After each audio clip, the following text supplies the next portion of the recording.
The maritime sector has oftentimes been taunted by successive governments in the past as a major revenue earner for the country, if properly annexed and funded.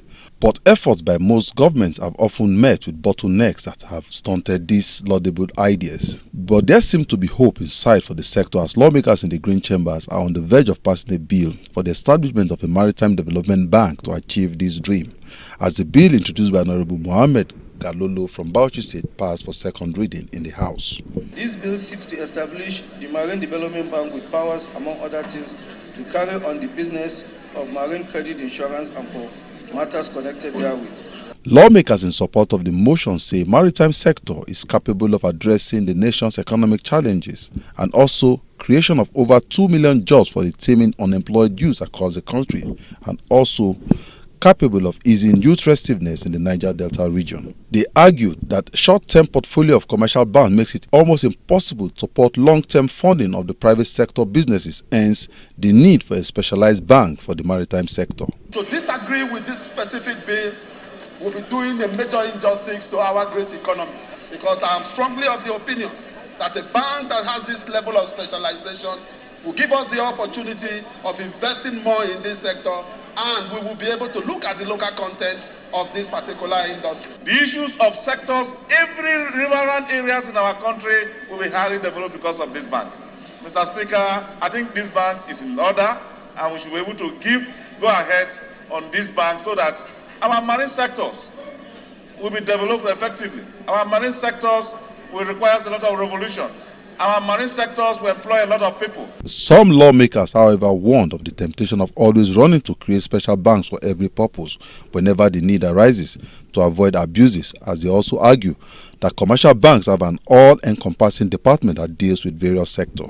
The bill passed for second reading as it was referred to the Committees on Banking and Currency, Maritime Safety for further legislative input.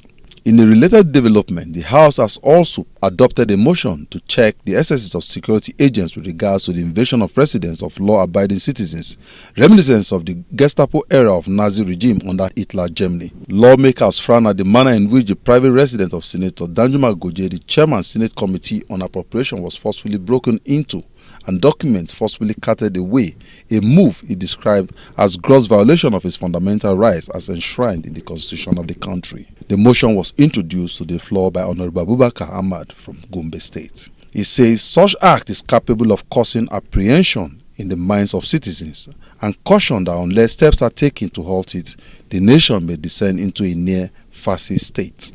To condemn, number one, the invasion of the residence of distinguished Senator Danjuma Goje by a security agent in total disregard of his constitutionally guaranteed right to the privacy of his residence. Inspector General of Police to return all the documents relating to the 2017 appropriation bill carted away from the residence not later than tomorrow, Thursday, 27th April 2017, so that the passage of the 2017 appropriation bill is not jeopardized. Speaking on the motion, lawmakers condemned the actions of the agents and cautioned that something has to be done to stop the impunity of security agencies and by extension the executive arm of government as it continues to breach the principles of separation of powers and the fundamental human rights of citizens. Is the security agency authorized without any proper due process to enter into the house of an individual whose private life is guaranteed in the Constitution and raid and collect documents when it has not been so authorized by any court of law? This is not something that's acceptable. Even in law, if you want to search someone's premises, you ought to put the person in the know of your actions, and the person must escort you as you carry out the search. Because whatever you find in the course of that search, without him being there while you're finding that thing, he can deny that he doesn't own. Speaking against the motion, Mohammed Shoba calls for caution in being judgmental on the incident, but suggested that proper investigation be conducted before drawing to a conclusion on the matter at hand. But he was immediately countered by the minority leader, who drew his attention to the second prayer, which I've already addressed his observation. We cannot sit down here and argue over something we know nothing about. Without investigation, we do not even know the substance of what transpired. Where whistleblowers will just raise unnecessary allegations and without doing proper investigation, it's either the police or the SSS or the DSS or even the FCC bust into apartment, destroys property, they go away with a stigma. The family stigma will be there, the friend stigma will be there, even the Nigerian concept.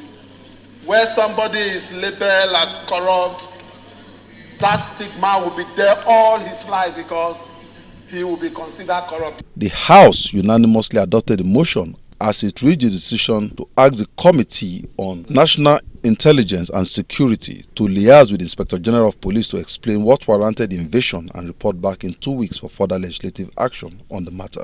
Emmanuel Hijene, PTV News.